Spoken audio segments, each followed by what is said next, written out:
तो किसान भाइयों, हमारी सरसों जो है फूल पर और फली पर है। अब इस टाइम पर जो है मौसम बंद चल रहा है, यानी कि कोहरा पड़ रहा है और पाला पड़ रहा है और सूरज जो है नहीं निकलता है।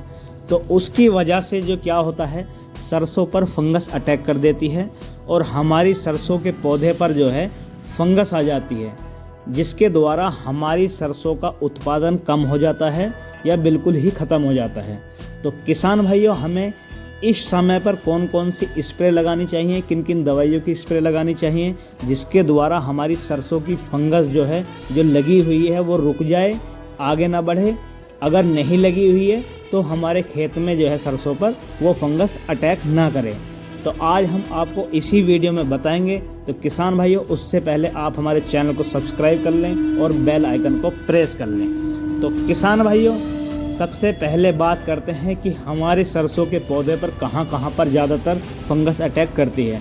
तो किसान भाइयों, फूल से नीचे की जो जगह होती है, जो डंडी होती है, उस पे सबसे पहले अटैक करती है फंगस।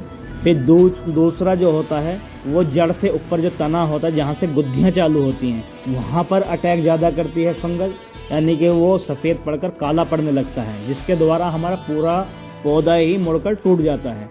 दूसरा जो है, जो शाखाएं निकली हुई होती हैं, उनके शुरुआत में या बीच में जो है फंगस अटैक करती है, जिसके द्वारा जो हमारी शाखाएं हैं वो टूट जाती हैं, नीचे को लचक जाती हैं। तो किसान भैया, इस प्रकार से जो है हमारी सरसों का जो है उत्पादन कम हो जाता है और सरसों के जो पौधे होते हैं वो लगभग आधे नष्ट हो जाते हैं। तो किसान भाइयों, अगर आपकी सरसों पर फंगस ने अटैक कर दिया है या नहीं करा है, तो आपको जो है एक स्प्रे अपने खेत में लगानी है, और ज़्यादा भयंकर अगर अटैक कर दिया है तो आपको 2 स्प्रे भी एक हफ्ते में लगानी पड़ सकती हैं। तो कौन कौन सी वो स्प्रे, यानी कौन कौन सी दवाई हम उस स्प्रे में लगाएं, तो आइए बताते हैं। तो किसान भाइयों, आपको लेनी है थाइपोनेट मिथाइल 70% WP, जो एक फंजीसाइड दवाई है।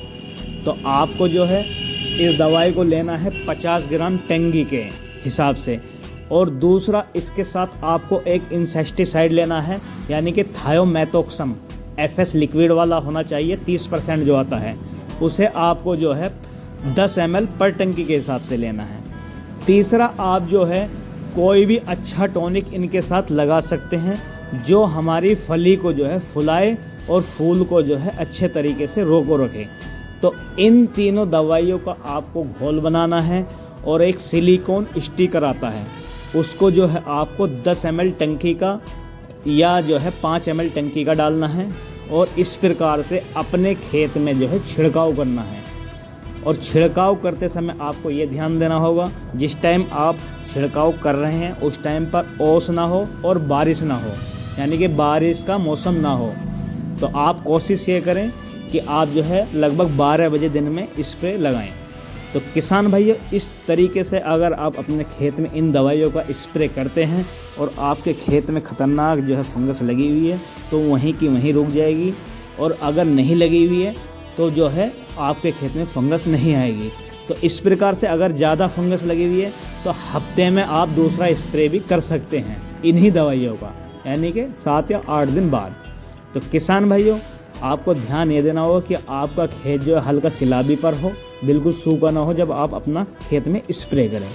तो किसान भाइयों, ज़्यादा कॉस्टली ये दवाई नहीं है, तो आप अपने खेत में इन दवाइयों का इस्तेमाल करें और फंगस को जो है रोकें। तो किसान भाइयों, आपको हमारी जानकारी कैसी लगी आप कमेंट सेक्शन में ज़रूर बताएं, और अगली वीडियो आने तक आप हमारे चैनल को सब्सक्राइब कर लें। तो मिलते हैं आपसे अगली वीडियो में। तो तब तक के लिए देखने के लिए शुक्रिया।